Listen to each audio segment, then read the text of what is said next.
네, 반갑습니다. 오늘 보실 하나님의 말씀은 유다서 1장,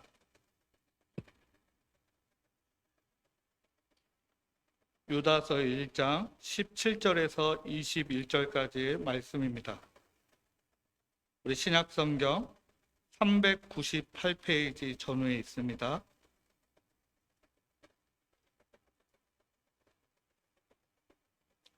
유다서 1장 1장 17절에서 21절까지의 말씀을 같이 함께 봉독하도록 하겠습니다. 사랑하는 자들아, 너희는 우리 주 예수 그리스도의 사도들이 미리 한 말을 기억하라. 그들이 너희에게 말하기를 마지막 때에 자기의 경건하지 않는 정욕대로 행하며 조롱하는 자들이 있으리라 하였나니, 이 사람들은 분열을 일으키는 자며 육에 속한 자며 성령이 없는 자니라. 사랑하는 자들아, 너희는 너희의 지극히 거룩한 믿음 위에 자신을 세우며 성령으로 기도하며 하나님의 사랑 안에서 자신을 지키며 영생에 이르도록 우리 주 예수 그리스도의 긍휼을 기다리라. 아멘. 네, 반갑습니다. 오늘 유다서 1장 17절에서 21절 말씀, 변질되지 않는 믿음을 가지고 말씀을 나누고자 합니다. 우리가 보통 유다서는 1장밖에 없습니다. 그래서 읽기가 그렇게 어렵지도 않습니다. 하지만 유다서에 대해서 우리가 익숙하지 않는 성경인 것은 사실입니다. 우리가 유다서를 이해하기 위해서는 야고보서를 먼저 읽어보고 유다서를 읽어보는 것을 저는 추천드리고 있습니다.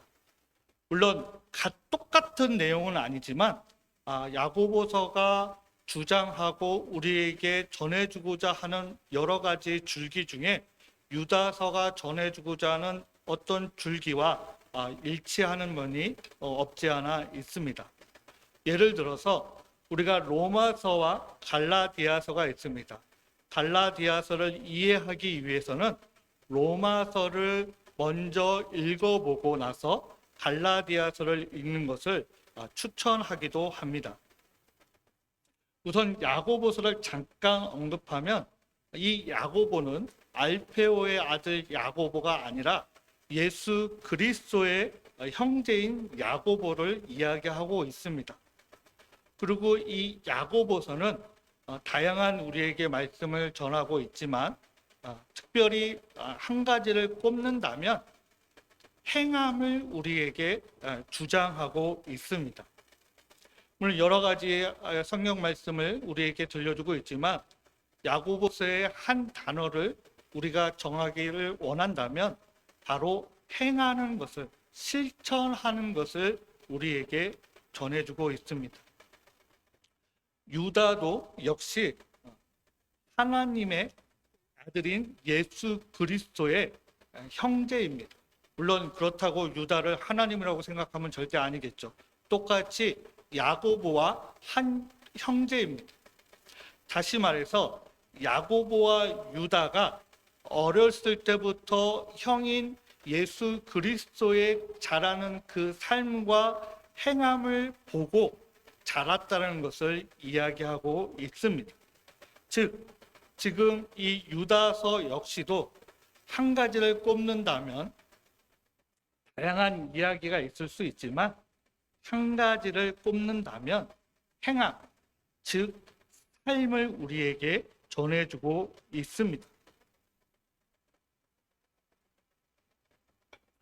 야고보와 이 유다는 예수 그리스도의 삶을 보고 자란 사람들입니다. 형제이면서 가장 가까이 바라보았던 사람이고, 그들에 의해서 지금 야고보와 유다서를 기록하고 있습니다. 특별히 이 유다서를 기록하고 있을 때에 예수 그리스도께서 우리에게 전해주신 그 믿음이 변질되어지는 사람들이 있었기 때문에 이 유다서를 통해서 우리의 믿음이 변질되지 않는 것을, 즉 변질되어지는 것을 경계하고 우리가 환기하기 위해서 그 당시 유다서를 썼습니다. 많은 그리스도인들이 생각하고 있습니다. 지금 현세를 우리가 같이 살아가고 있지만 사실은 많은 교회와 많은 그리스도인들이 온전한 본질의 믿음이 아닌 하나님께서 예수 그리스도의 십자가 복음을 통해서 그 부활과 재림을 통해서 우리에게 재림을 하실 것을 통해서 우리에게 전해주신 그 복음이, 그 믿음이, 그 말씀이 지금은 많이 변질되어진 것을 우리는 알고 있지 않습니까? 지금 그 신약 시대의 말기의 유다서뿐만 아니라 지금 2021년을 살아가고 있는 우리에게도 이 유다서는 분명히 우리가 믿음에 대해서 고민하고 그리고 변질되어지는 그 믿음에 대해서 경계할 것을 우리에게 들려주고 있는 것입니다. 제가 한번 질문해 보도록 하겠습니다. 믿음이 있다라는 것은 무엇입니까? 단순히 하나님과 여호와 하나님과 성자 하나님과 성령 하나님을 믿는 자라고 단순히 매듭 지을 수 있습니까? 믿음이 있다라는데 그 믿음을 통해서 우리에게 들려주는 삶이 그렇지 않다면 우리는 그 사람을 믿음이 있다라고 해야 합니까? 아니면 믿음이 없다라고 해야 합니까? 그러면 믿음이 있는 것은 또 무엇입니까? 믿음이 무엇인지를 우리가 여기에서 정의할 수는 없겠지만 우리가 간단하게 회심이라는 단어를 가지고 설명한다면 신약 성경 시대에, 즉 로마가 지배하는 이스라엘의 그 시대의 표현으로 한다면 바로 주인과 종의 관계를 말하고 있습니다. 즉 그 당시는 주인이 종의 모든 것을 결정합니다. 자는 거, 먹는 거, 화장실을 가는 거, 모든 것을 결정합니다. 종은 내 몸이고 내 머리고 내 손과 발이지만 그 종이 할 수 있는 것은 없습니다. 해도 될까요? 라는 질문만 할 수 있지요. 즉 믿음이라는 것, 회심이라는 것을 간단하게 설명한다면 믿기 전에 나, 그리고 회심 이후에, 믿음이 들어온 이후에는 내 몸이 내가 주인임에도 불구하고 내 몸이 내가 주인이 아닌 것을 말하고 있는 것입니다. 즉 예수 그리스도가 나의 몸과 나의 생각과 내 눈과 내 입술과 내 손과 발에 바로 주인이라는 것이죠. 그걸 통해서 우리가 믿는 자라고 이야기할 수 있습니다.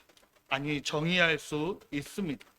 하지만 사실은 많은 그리스도인들이 저와 더불어서 그렇게 24시간 365일 우리가 그렇게 살아가지 못함을 우리는 고백할 수 있습니다. 그러면 주님께서 내 안에 들어오셔서 나를 통제하시고 지배하심으로 인해서, 아니 조금 더 통치하심으로 인해서 그 통치하심이 처음에는 씨앗이었다가 그 씨앗이 자라서 줄기가 되고 나무가 되고 열매가 되고 함으로 인해서 내 몸의 머리부터 발끝까지 온전하게 통치하시기를 우리는 원하고 있고 고백하고 있지 않습니까? 하지만 우리는 사실 그렇게 살아가지 못함을 저 역시도 고백합니다.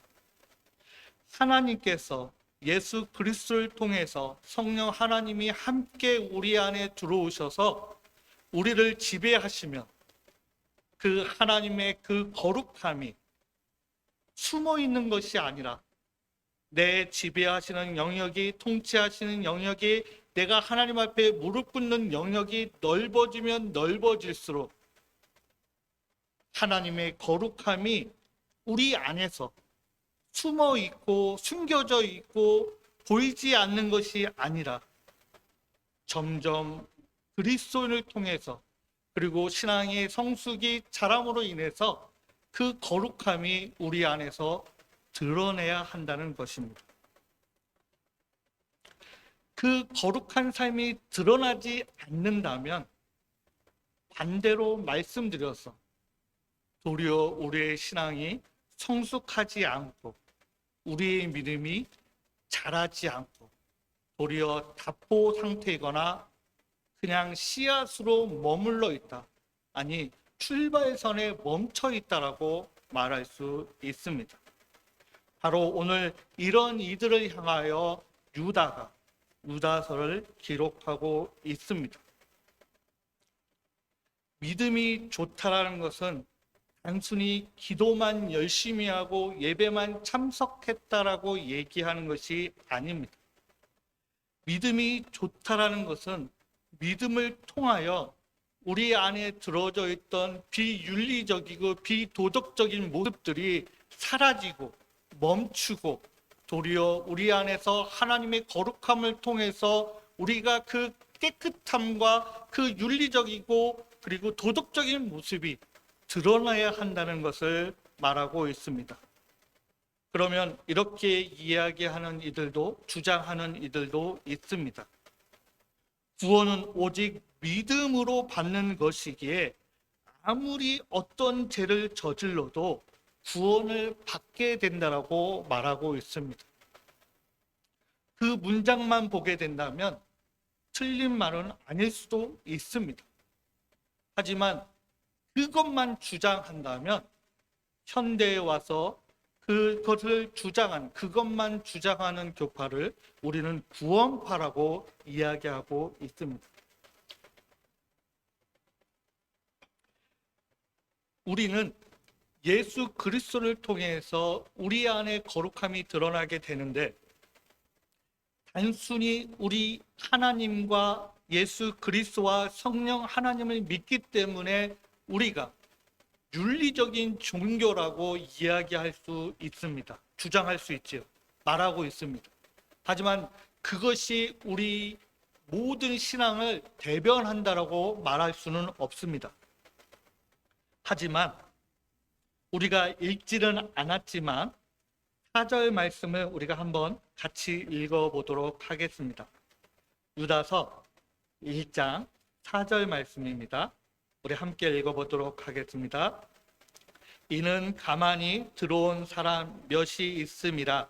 그들은 옛적부터 이 판결을 받기로 미리 기록된 자니 경건하지 아니하여 우리 하나님의 은혜를 도리어 방탕한 것으로 바꾸고 홀로 하나이신 주제 곧 우리 주 예수 그리스도를 부인하는 자니라.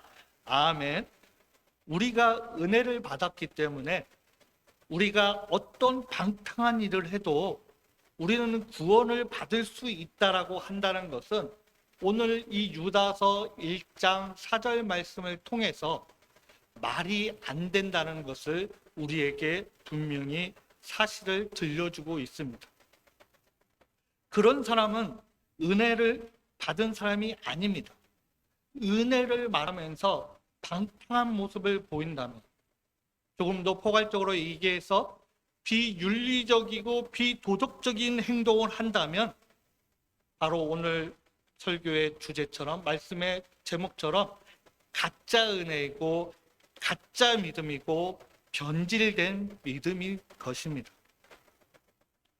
우리 한번 생각해 보십시오. 신앙생활을 하면서 우리의 삶이 아름다워지셨습니까? 물론 아름다워졌다는 것이 삶이 질이 높아지고 풍성해지고 물질이 넘쳐날 정도로 있다라는 것은 아닙니다. 신앙으로 이야기하고 있습니다. 그러면 조금 더 미시적으로 얘기해서 우리 예수 그리스도를 믿음으로 신앙생활의 삶을 통해서 내 삶이 조금 더 공의로워지고 정의로워지셨습니까? 그렇지 않다면 예수 그리스도를 나의 메시아로 고백하고 나서 내가 조금 더 윤리적이고 조금 더 도덕적이지 않다면 조금 더 나의 신앙을 점검해 보아야 합니다. 우리가 신앙이 시작이 되면 내 안에 경건함과 거룩함의 시작입니다. 그 시작이 끊임없이 이어지지 않았다면 도리어 우리의 신앙이 멈춰 있는 것이고 도리어 어쩌면 신앙이 변질된 것일 수도 있습니다.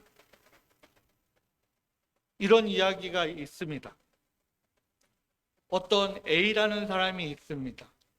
그 A는 예배도 잘 참석하고 예배 새벽 기도며 어떤 교회의 모든 모임이며 열심을 내고 열정을 내는 분이십니다. 그리고 그분의 신앙에 대해서 믿음에 대해서 교회가 많은 칭송을 하고 있습니다. 하지만 도리어 그 A라는 사람 때문에 괴롭고 A라는 사람이 보여주는 모습이 비양심적이고 비도덕적인 모습을 보여진다면 도리어 그 모습 때문에 이웃이 피해를 당한다면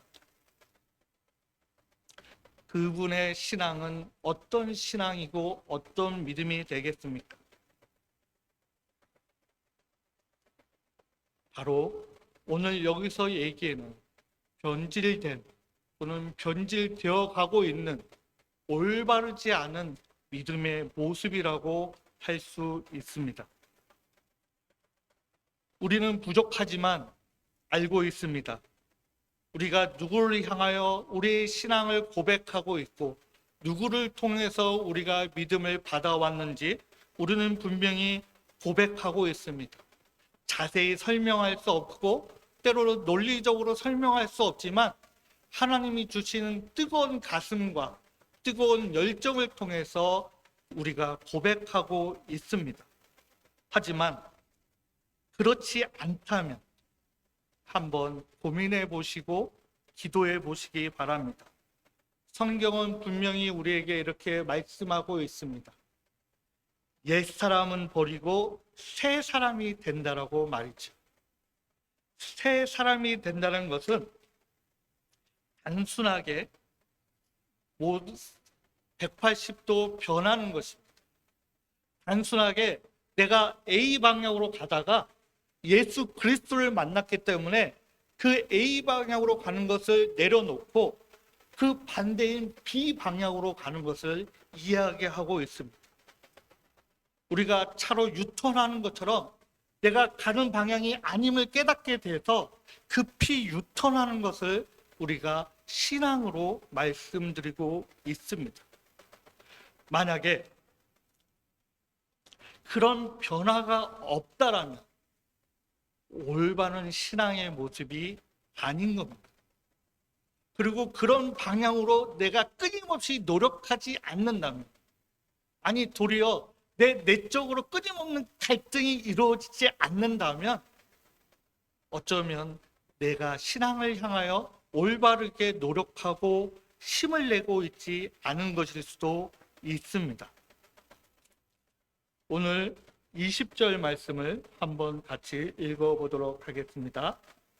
사랑하는 자들아, 너희는 너희 지극히 거룩한 믿음 위에 자신을 세우며 성령으로 기도하며 아멘.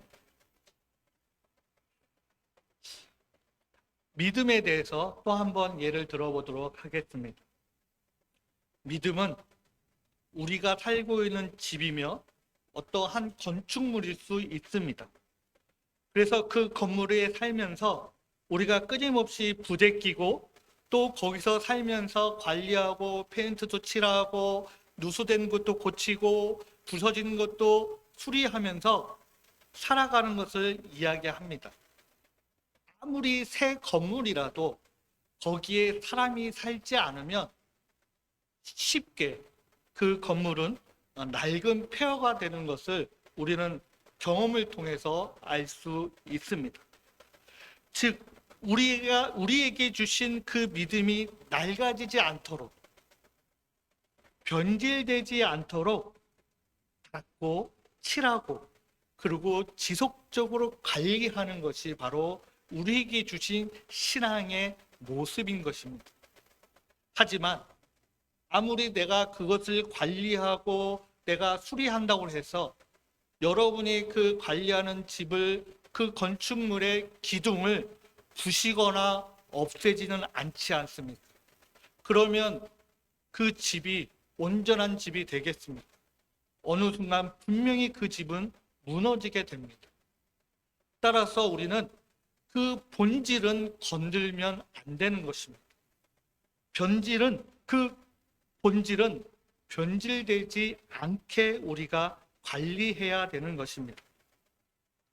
거룩하고 아름다운 삶으로 살아간다는 것은 결국 우리가 원하든 원치 않던, 세상이 원하지 않던 윤리적이고 도덕적이고 이타적이고 너그러운 모습으로 살아갈 수밖에 없는 것입니다.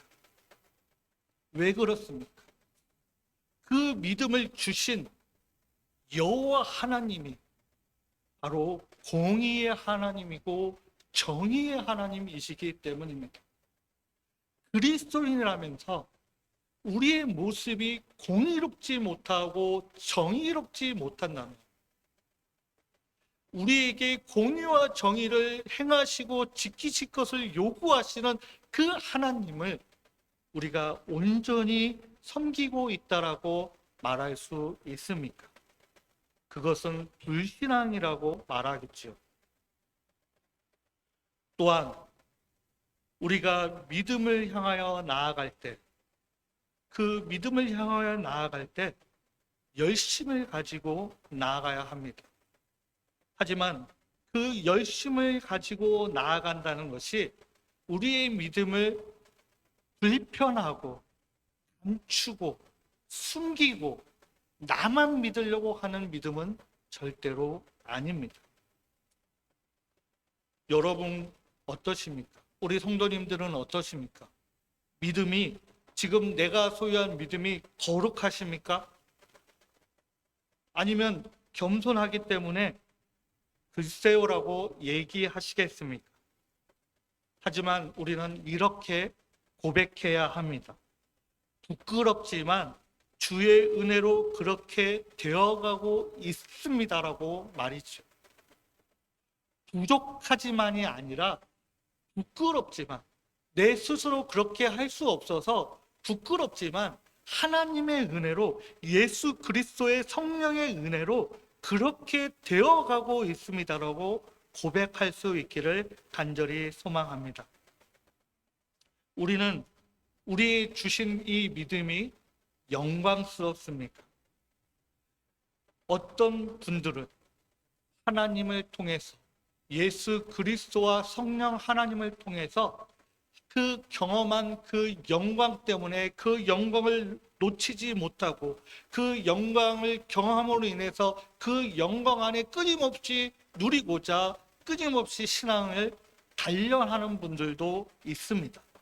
하지만 반대로 그 영광을 맛보거나 맛보지 못한 이들은, 즉 은혜를 경험하지 못한 이들은 믿음의 문화에만 익숙해져서 그 은혜를 가볍게 여기거나 오늘의 말씀처럼 비방하는 이들도 있습니다. 오늘 8절 말씀 우리가 읽지는 않았지만 제가 읽어보도록 하겠습니다. 그러한데 꿈꾸는 이 사람들도 그와 같이 육체를 더럽히며 권위를 업신여기며 영광을 비방하는 도다라고 이야기하고 있습니다. 비방한다라는 이 단어는 우리가 똑같은 단어를 이렇게 해석한 것입니다. 원래 이 단어는 신성을 모욕하다라는 단어로 사용되어지는 단어이기도 합니다. 로마서 14장 16절 말씀에 비방을 받지 않게 하라. 마태복음 26장 65절에 그가 신성 모욕하는 말을 하였으니, 마가복음 3장 29절에 누구든지 성령을 모욕하는 자는 영원히 사심을 얻지 못하고. 아멘. 거짓 믿음을 가지고 있는 그들은, 온전한 믿음을 가지고 있지 못한 그들은, 변질된 믿음을 가진 그들은 오늘의 말씀처럼 하나님의 영광을 비방하고 교회를 더럽히고 말씀의 권위를 우습게 여기고 육체를 더럽히는 사람이라고 말하고 있습니다. 하나님은 우리 아들을, 즉 독생자 예수 그리스도를 하나님께서 이 땅을 사랑하셔서 세상을 구원하시기 위해서 인간의 몸으로 태어나게 하셨습니다. 하지만 인간으로 멈춰 있는 것이 아니라 십자가에 돌아가시고 부활하시고 승천하심으로 인해서, 그리고 앞으로 이 땅에 재림하실 것을 약속하심으로 인해서 하나님이심을 우리에게 분명하게 기록하고 있습니다. 하지만 이것을 비방하고 이것을 모욕하는 이들이 또한 많이 있습니다. 왜 그렇습니까? 거기에는 우리 성도들뿐만 아니라 이 성도님들께 말씀을 전하는 많은 목사님들에게 저 역시도 책임이 있다라고 말할 수 있습니다. 말씀은 하나님의 말씀입니다. 설교는 하나님의 말씀입니다. 그렇기 때문에 영광스러운 것입니다. 이 하나님의 말씀을 들을 때 하나님 앞에 무릎 꿇고 나아가서 그 은혜를 사모해야 합니다.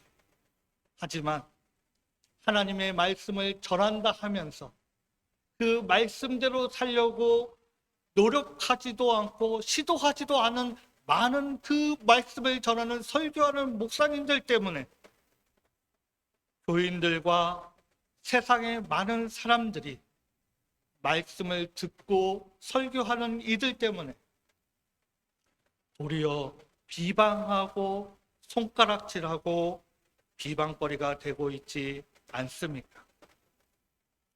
설교는 인간적인 것으로 전락시키고, 그리고 그로 인해서 세상의 비방거리가 아니라, 더 큰 시험거리로 지금 나락으로 떨어지고 있습니다. 앞에서 말씀드렸다시피 설교는 하나님의 말씀입니다. 그리고 그 영광을 우리가 사모해야 합니다. 하나님의 그 영광 안에 우리를 들어가게 하셨습니다.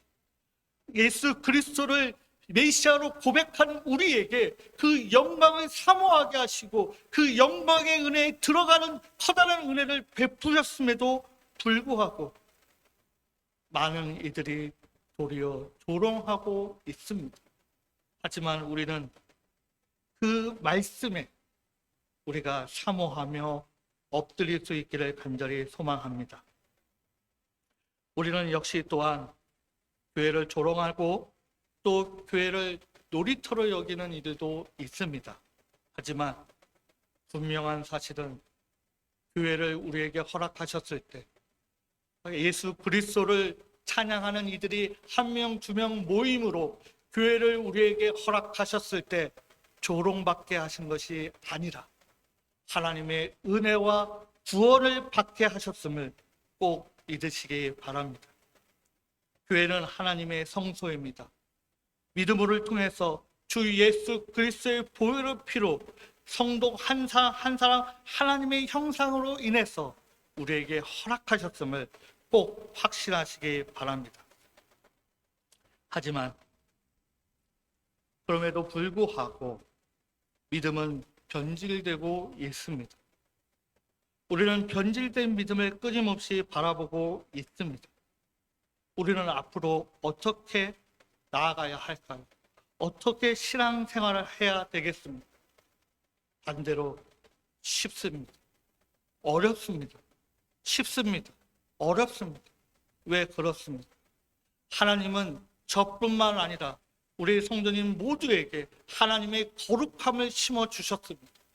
이제 그 거룩함이 내 몸 안에 숨어 있는 것이 아니라 내 몸을 통해서, 내 눈을 통해서, 내 입술을 통해서, 내 손과 발을 통해서, 내 모든 것을 통해서 우리의 거룩함이 드러날 수 있기를 간절히 소망합니다.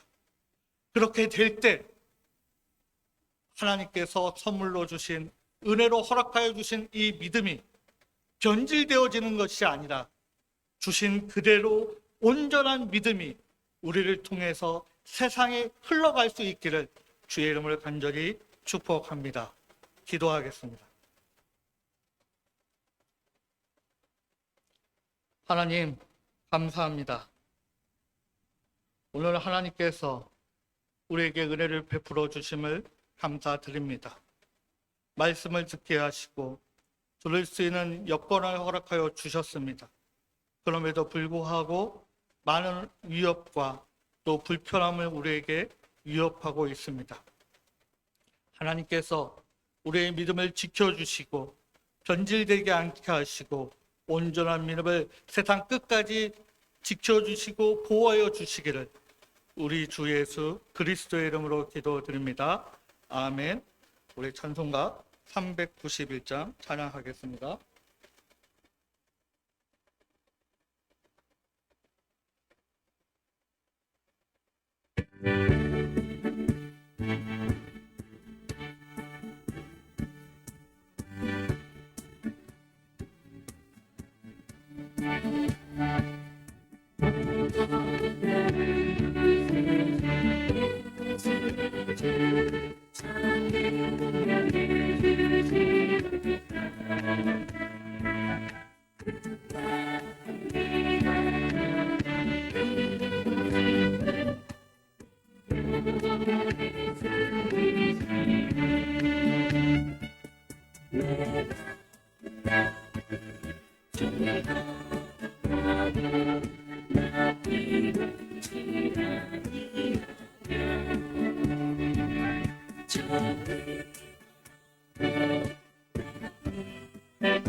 기도하겠습니다. 하나님 감사합니다. 하나님께서 한 주간의 삶을 허락하여 주시고 그 삶 속에서 우리의 의식주를 허락하여 주심에 감사를 드립니다. 또 하나님의 교회에 하나님 것을 드릴 수 있도록 우리의 주머니를 채워주시고 우리의 곳간을 채워주심을 감사드립니다. 하나님 것을 드리는 이 시간 주일헌금과 감사헌금과 또한 각자의 하나님께 드리는 헌금을 통해서 하나님께 은혜를 또 감사드리며 그 감사함이 넘치는 또 한 주간이 되게 하여 주시옵소서. 하나님 것을 드리기가 쉽지 않은 이 시절입니다. 이 시절에 하나님께서 우리 성도님들을 지켜주시고 보호하여 주셔서 하나님 것을 온전히 드리며 가족들이 온전히 식탁 앞에서 하나님 주신 열매를 나누어 먹으며 또 하나님께 은혜에 감사할 수 있는 한 주간이 되게 하여 주시기를 우리 주 예수 그리스도의 이름으로 기도드립니다. 아멘.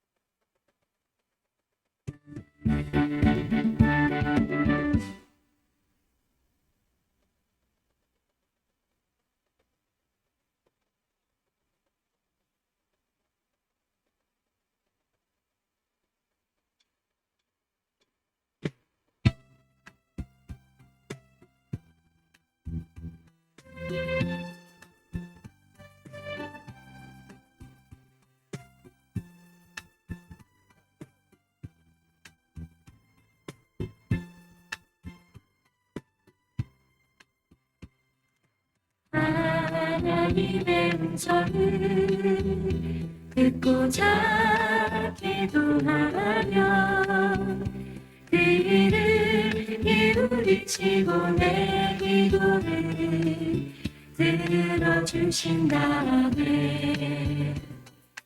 기쁨은 너희와 수렁에서 들어주시고 나의 발을 저기에 세우시사 너를 튼튼히 하셨네. 새 노래 부르자 함께 올릴 찬송을 새 노래로 부르자 하나님의 사랑을 하나님 감사합니다. 오늘 6월 셋째 일주일 또 하나님의 부르심으로 또 함께 하나님을 찬양하고 영광을 돌립니다. 하나님께서 한 주간 우리 성도님들을 지켜주시고 또한 그 믿음을 온전하게 지켜주시고 또 그 믿음을 통하여 하나님의 거룩한 향기가 흘러가는 한 주간이 되게 하여 주시기를 주님의 이름으로 기도하오며 이제는 우리 주 예수 그리스도의 은혜와 하나님의 크신 사랑과 성령님의 교통하심이 우리 성도들 머리에 영원토록 함께하여 주시기를 축원하옵나이다. 아멘. 주의 크신 권능으로 우리들을